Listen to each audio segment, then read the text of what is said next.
জন ও যানবাহন চলাচলে শ্যামপুর বন্দরের পাকা রাস্তাটি খালে খন্দে পরিণত। আসসালামু আলাইকুম, আমি হাবিবুর রহমান। শুরু করছি ZH টেলিভিশনের নিয়মিত সংবাদ। জনবহুল ও যান চলাচলের রংপুর সদরের শ্যামপুর বন্দর টু শ্যামপুর স্টেশন বাজার পর্যন্ত পাকা রাস্তাটি এখন খালে খন্দে পরিণত। নিত্যদিনে ঘটছে ছোট বড় দুর্ঘটনা। সামান্য বৃষ্টির পানি পড়লে যানবাহন চলাচল তো দূরের কথা, মানুষ চলাচলে কঠিন হয়ে পড়ে। এলাকাবাসীর দাবি, সংশ্লিষ্ট কর্তৃপক্ষের নিকট বারবার আবেদন করার পরেও এই রাস্তাটি সংস্কার হয়নি।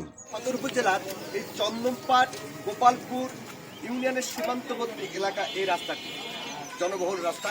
এখানে প্রতিনিয়ত হাজার হাজার যানবাহন চলাচল করে এবং জনগণের একমাত্র চলাচলের পথ হচ্ছে শ্যামপুর বন্দর দিয়ে রাস্তাটি।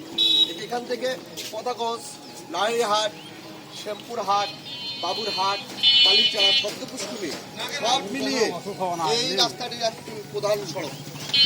তাহলে এখানে এই একটু বৃষ্টি হলে এখানে হাঁটু পানি জমে এবং কাদা জমে। এই রাস্তাটা আপনারা দেখতে পাচ্ছেন, এই রাস্তাটার চরম দুরবস্থা। রাস্তাটির চরম দুরবস্থা। রাস্তাটার অবস্থা কেমন? এই রাস্তাটার অবস্থা কেমন? খুব খারাপ রাস্তা, পানি হয়।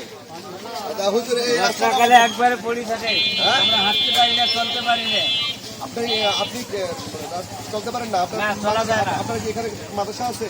জি, আচ্ছা, ঠিক আছে। যে আমি এই মুহূর্তে একজন ভাইয়ের সাথে কথা বলবো। ভাই, আপনার নাম কি? আমার নাম এস এম মাহিদুল ইসলাম, বাবু মার্কেট। আমার পিতার নাম নজরুল হোসেন মন্ডল। শ্যামপুর রেল স্টেশনটা এমন এক জায়গায় অবস্থিত, এখানে 3টে থানার মধ্যবর্তী স্থান হচ্ছে শ্যামপুর রেল স্টেশন। এখানে দক্ষিণে মিঠাপুকুর থানা, পশ্চিমে বদরগঞ্জ থানা এবং পূর্বে রংপুর সদর থানা। এখানে সকাল 10টা থেকে রাত 12টা পর্যন্ত সম্পূর্ণ 3 থানার লোকজন এখানে উঠা বসা করে। শ্যামপুর বদরগঞ্জ থেকে লাইরিহাট থেকে পাগলাপীর এবং রাস্তার অবস্থা খুবই খারাপ।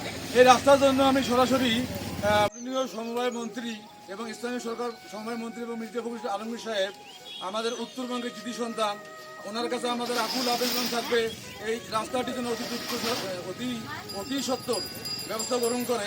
এই আবেদন জানিয়ে শ্যামপুরবাসীর পক্ষ থেকে আমি সবাই পক্ষ থেকে ওনাকে আন্তরিক সালাম ও শুভেচ্ছা জানিয়ে জিন্দাবাদ বাংলাদেশ। যেমনটাই বললেন আমাদের মাহিদুল ইসলাম বাবু ভাই, এই রাস্তাটি করুণ পরিণতি। এই রাস্তাটি প্রতিনিয়ত সাধারণ মানুষের চরম ভোগান্তি। আপনারা দেখতে পাচ্ছেন রাস্তার যে করুণ পরিণতি, খালে খন্দে ভরা। News desk, ZS television.